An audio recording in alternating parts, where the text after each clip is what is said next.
뉴욕시가 오는 2030년까지 서민주택 15,000호를 추가 공급하기로 했습니다. 기준금리 0.75%포인트 인상이라는 자이언트 스텝에 대한 우려가 현실화됐습니다. 연준이 0.75%포인트의 금리 인상을 단행하면서 원달러 환율도 급상승 1,300원에 육박하고 있습니다. 연방식품의약처 자문기구가 생후 6개월 이상인 영유아에게 파이저, 모더나의 코로나19 백신 접종 승인을 권고했습니다. 이상은 TKC 뉴스데스크 오늘의 주요 소식입니다. 가족과 친구, 소중한 이들은 친밀한 유대관계입니다. 백신 접종은 우리가 더 가까워지도록 돕습니다. 백신 접종은 코비드-19로 인한 심각한 질병에 대해 보호력을 제공합니다. 백신을 접종받고 부스터 주사로 최신 상태를 유지하십시오.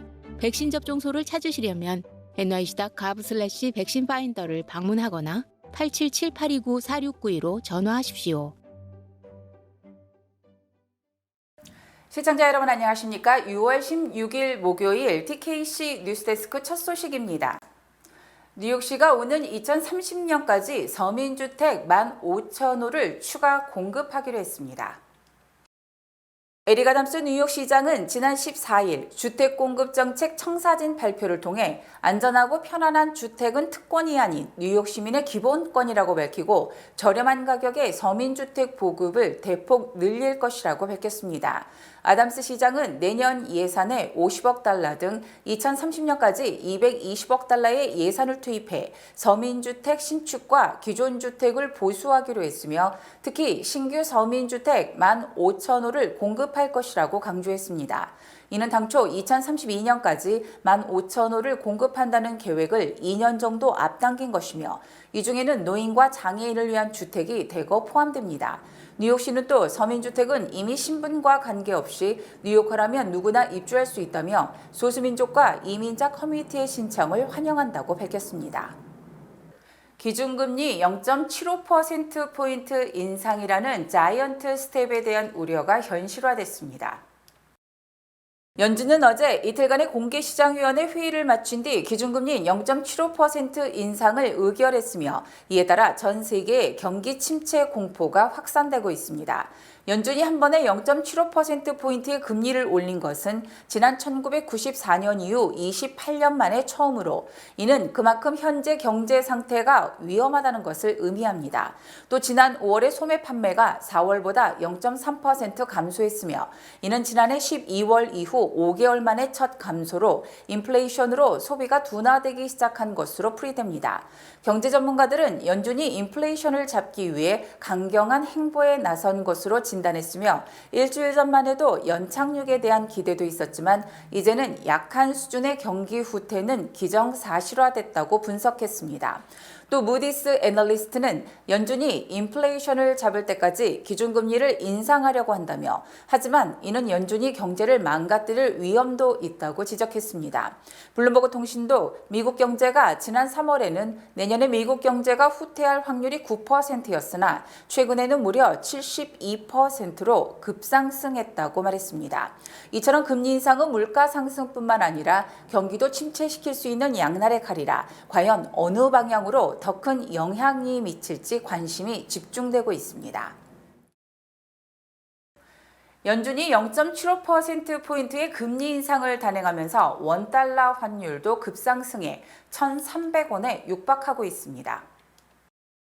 서울 외환시장에서 원달러 환율은 15일 1290.5원에 마감된 데 이어서 미국 기준금리 인상이 단행된 16일에는 1292원으로 마감됐고 마감 이후 1294원으로 치솟았습니다. 한국 시간 16일 원달러 환율은 금리 인상에 따른 불확실성이 해소됐다는 안도감에 장 초반 12.5원이나 내린 1278원에 출발했으나 결국 금리 인상은 전 세계 경기 침체를 초래할 것이란 우려를 발표를 나오면서 급등세로 돌아섰습니다.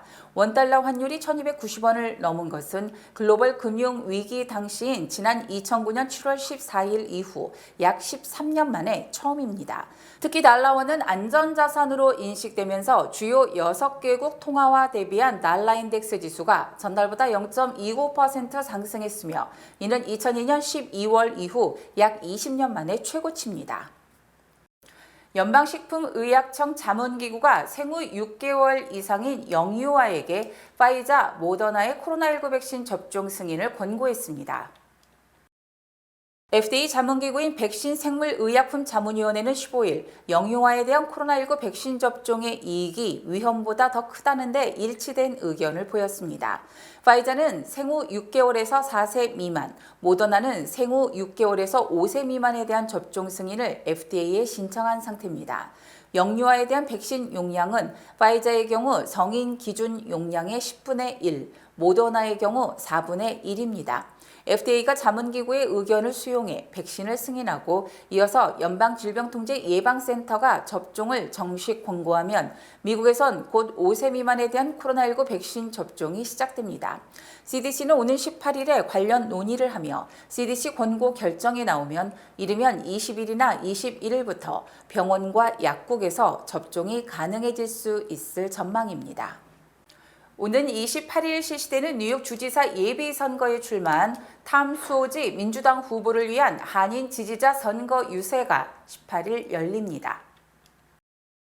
뉴욕 주지사 민주당 예비선거에 출마한 탐 수오지 후보가 한인 유권자들의 지지와 표심을 결집시키기 위해서 오는 18일 오후 2시 플러싱 먹자골목에서 선거 유세를 펼칩니다. 토요일 오후 2시 플러싱 머레일역 앞에서 주지사 후보인 탐 수오지와 부주지사 후보 다이애나 레이나는 한인 유권자들과 직접 만나는 시간을 마련합니다.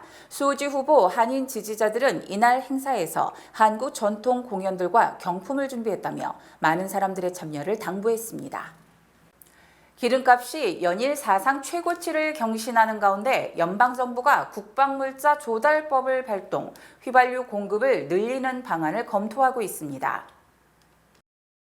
백악관은 어제 정례 브리핑에서 바이든 대통령이 한국 전쟁 때 만들어진 국방물자 조달법을 발동해 휘발유 생산을 강제로 늘려 기름값을 낮추는 방안을 검토 중이라고 언급했습니다.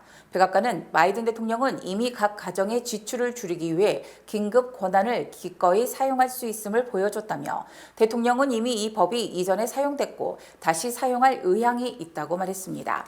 바이든 대통령은 지난달에는 분유에 대해 또 이달 초에는 태양광 패널에 대해 국방 물자 조달법을 발동, 공급을 늘리도록 했으며 트럼프 전 대통령은 코로나19 초기 백신 개발을 위해 이 법을 발동했었습니다.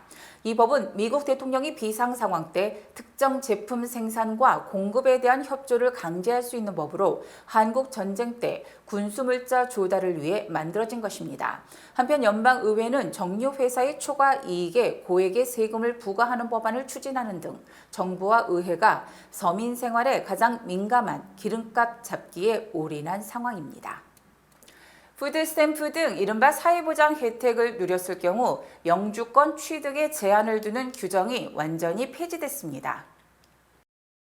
연방대법원은 지난 14일 트럼프 행정부가 추진했던 이른바 공적부조 영주권 제한 규정 재추진을 위해 공화당이 이끄는 14개 정부가 제기한 상고를 기각했습니다. 연방대법원은 상고심 접수가 부적절하게 허용됐다는 단 한 줄로 심리 불속행 기각 판결을 내림으로써 공적부조가 추진된 지 3년 만에 완전히 퇴출됐습니다. 공적부조 영주권 제한 규정은 저소득층에 지원하는 현금 지원 외에도 메디케이드, 푸드스탬프, 주택보조 등의 비현금성 지원을 12개월 이상 받은 이민자는 영주권 심사 때 이를 기각할 수 있도록 했었습니다.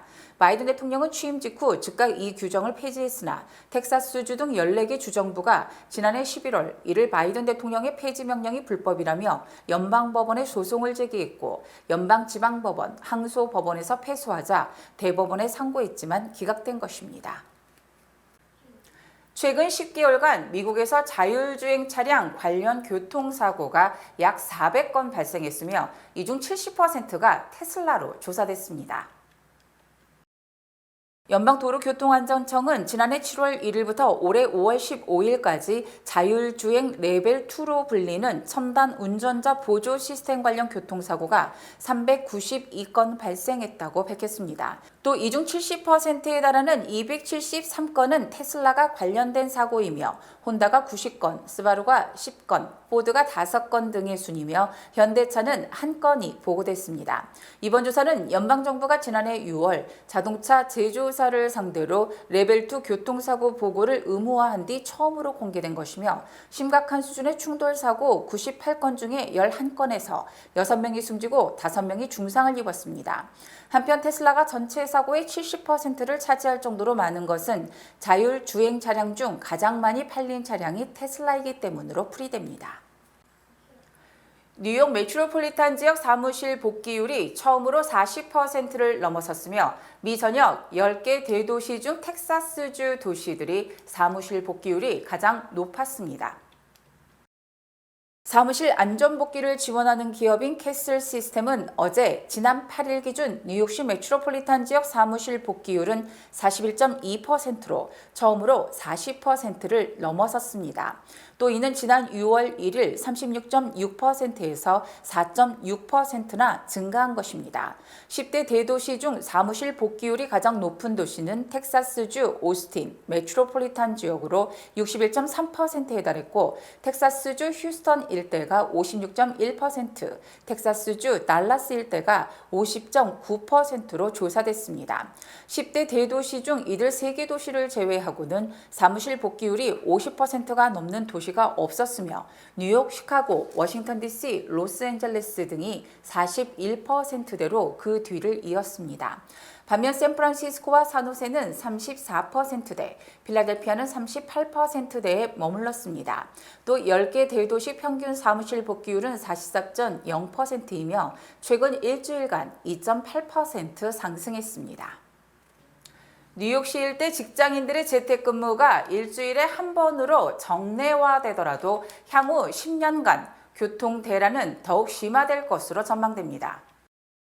비영리기관 지역계획협회는 게이트웨이와 포스트 코로나19 경제보고서에서 팬데믹 이후 재택근무가 정례화돼 일주일에 한 번은 출근하지 않더라도 앞으로 10년간 뉴저지 맨하탄 간의 통근자는 10% 증가할 것이라고 주장했습니다. 지역계획협회는 뉴저지주와 맨하탄을 잇는 해저터널 공사인 게이트웨이 프로젝트는 2030년이 돼야 완공되며 이때쯤이면 뉴욕시 일원은 코로나19에서 완전히 회복돼 일자리가 최소 30만 개에서 최대 60만 개 늘어날 것으로 추정했습니다. 이에 따라 2030년 직장인들이 일주일에 4번 출근하고 한 번은 재택근무를 하더라도 뉴저지에서 맨하탄으로 통근하는 사람은 4만 6천 명 이상 늘어나며 이는 2019년 일일 통근자 40만 명보다 10% 이상 많은 것입니다. 또 출퇴근의 대중교통이 아니라 자신의 차를 이용하는 사람도 급증해 교통체증이 더욱 심해질 것으로 예상됩니다. 전쟁이나 내전, 정치적 박해 등으로 고향을 떠난 강제 이주민인 난민이 전 세계에서 1억 명을 처음으로 넘어섰습니다. 유엔 난민기구가 오늘 공개한 글로벌 동향 보고서에 따르면 전 세계 강제 이주민은 지난달 기준으로 1억 명을 돌파했습니다. 강제 이주민은 지난해 말 8,930만 명에서 5개월 새 12%나 급증했습니다. 이는 올해 2월 러시아의 우크라이나 침공 후 수많은 피난민이 발생한 점이 큰 영향을 미친 것으로 풀이됩니다. 내전 등으로 고향을 등진 아프리카와 아프가니스탄 난민들이 지속해서 발생하는 점도 이런 추세의 한 요인으로 꼽힙니다. 난민 신청을 가장 많이 받은 국가는 미국으로 전체 13.5%를 차지했습니다. 이상으로 6월 16일 목요일 TKC 뉴스데스크를 마칩니다. 시청해주신 여러분 고맙습니다.